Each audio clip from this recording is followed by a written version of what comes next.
Coucou tout le monde, j'espère que vous allez bien. Aujourd'hui, je vais vous parler de ce roman graphique, Le Sommeil de Léo. Alors pour l'histoire, j'ai mis 3 étoiles. Alors on a Melvin Méricourt, qui est un jeune patron plutôt dynamique d'une société de meubles en carton.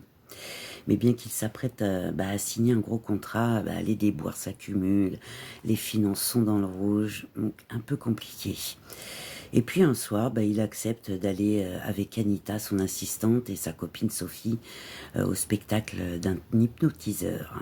Et il emmène avec lui un vieux copain de lycée, Léo. Alors celui-ci se laisse hypnotiser, mais il y a un problème en fait. Léo, les yeux grands ouverts, reste en état de veille paradoxale. Donc là, ça pose problème, quoi.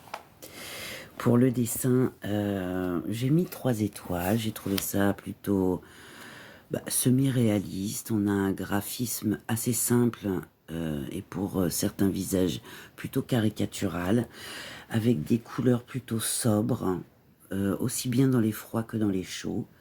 Et on est sur un papier mat. Voilà. Sympathique.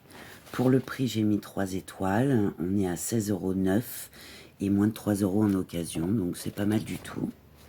Pour le plaisir de le lire, j'ai mis également 3 étoiles. J'ai trouvé ça sympathique. Ça change en fait. Mais la grande réussite de cet album, c'est de faire réfléchir le lecteur sur ce qui l'assaille dès l'ouverture du livre en fait. Voilà, tout simplement. Voilà pour ce roman graphique. Bisous!